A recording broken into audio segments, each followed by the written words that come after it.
Hey there, ladies and gentlemen. All right, we're going to go through this World History Review on Standard 14. So go ahead and have this packet out.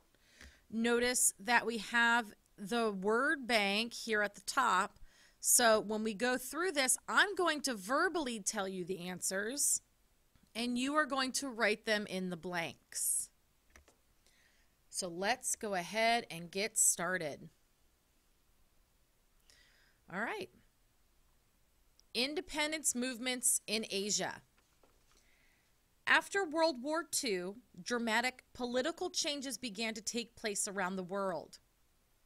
Countries with colonies began to question the practice of colonization, and many leaders argued that no country should control another. In addition, the charters of the United Nations guaranteed colonial populations the right to self-determination. One of the regions that experienced political change was South Asia, or the Indian subcontinent.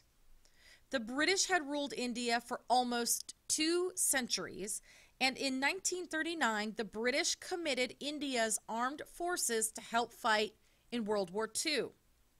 This angered the people of India, and under the leadership of Mohandas Gandhi, non-violent protests were launched throughout the nation.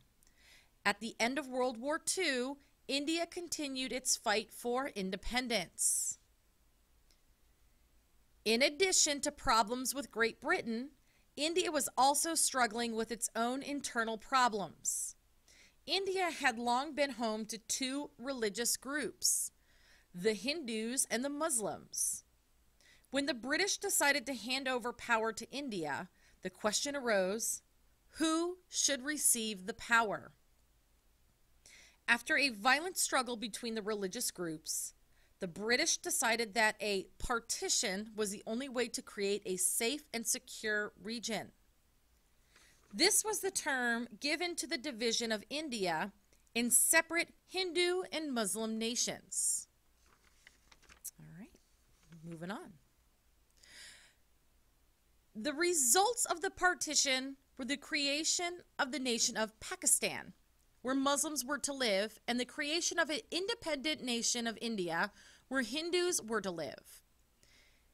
India would soon become the world's biggest democracy under the leadership of its first Prime Minister, Jawaharlal Nehru. All right, moving on to independence movements in Africa. The desire for African independence evolved in the decades before and after World War II. As African soldiers fought alongside Europeans to defend against dictators, they became more and more unwilling to accept colonial domination. However, African nations achieved independence in different ways. Some of the African nations experienced an easier transition to independence, while others had to fight for liberation. One of the first African colonies to achieve independence from the British was Ghana. The leader of this mostly nonviolent movement was Kwame Nkrumah.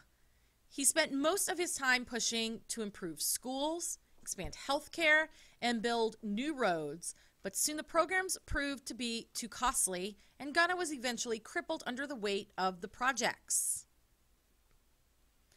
Another country that achieved independence during this time period was Kenya.